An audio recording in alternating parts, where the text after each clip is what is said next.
Bonjour et bienvenue sur la chaîne du chasseur d'étoiles de midi, chaîne de réflexion et d'humour sur les 12 coups de midi.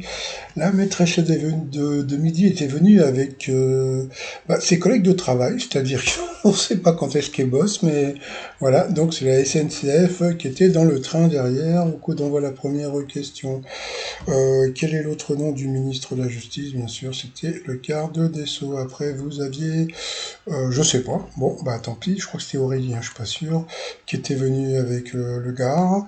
Alors, bah ils ont chanté une chanson avec son compagnon. Alors, comment s'appelle l'application allemande qui aide les parents à trouver le bon prénom pour leurs enfants? C'était le Kevinomètre, mais bon, c'est un nom allemand, hein, Kevin, je sais pas quoi. Après, donc, vous aviez Guillaume, et oui, parce que c'est écrit, et voilà, donc Guillaume qui était venu avec Nicolas, son ami, qui était en direct de Tahiti et non pas de Bora Bora, comme l'a dit Jean-Luc Reichmann. Selon la Fédération internationale de l'industrie phonographique, quel est l'interprète du tube qui est le plus cartonné en 2022? Donc c'était Harry Styles.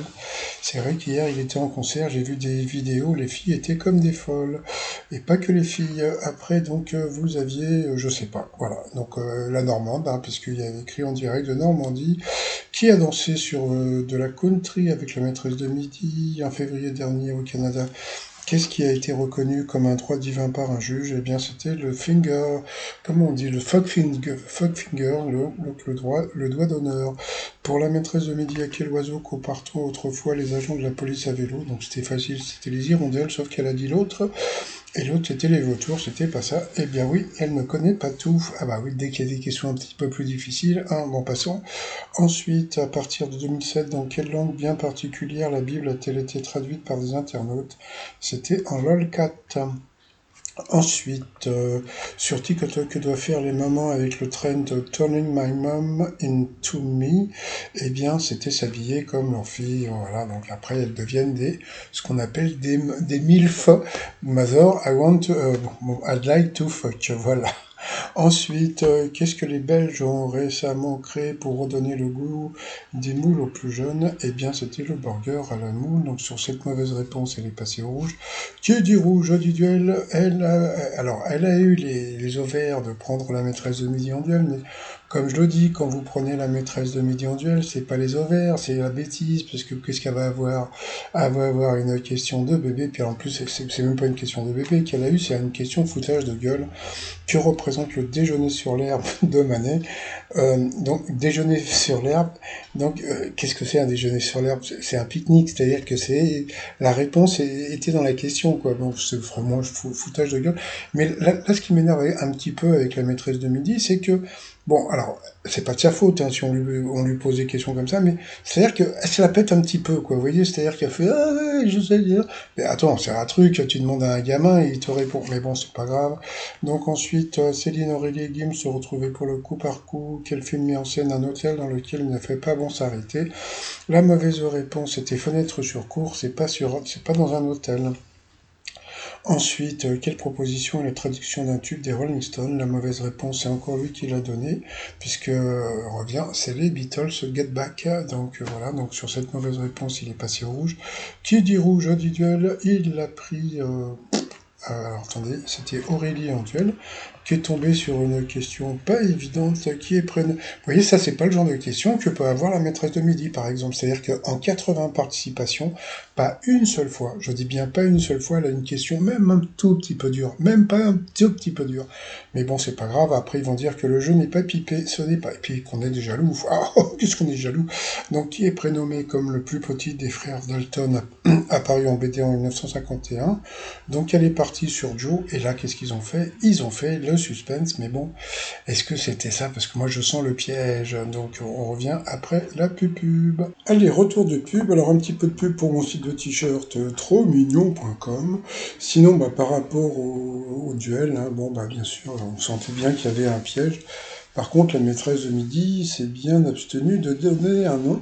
Donc voilà, c'était Bob Binon, mais bon, c'était une question difficile. Comme je l'ai déjà dit, en 80 participations, pas une seule fois, je dis bien, eh bien la maîtresse de midi a eu une question même un tout petit peu difficile, mais bon, Après, Jean-Luc Reichmann dit que mais bon, c'est pas grave, allez, c'est parti pour le coup fatal. Non, non, non, allez. Sous la présidence de qui Simone Veil a-t-il préparé la loi anti-IVG? Donc c'était Giscard, pardon, dans sa chanson Le chanteur, comment s'appelle Balavoine Henri.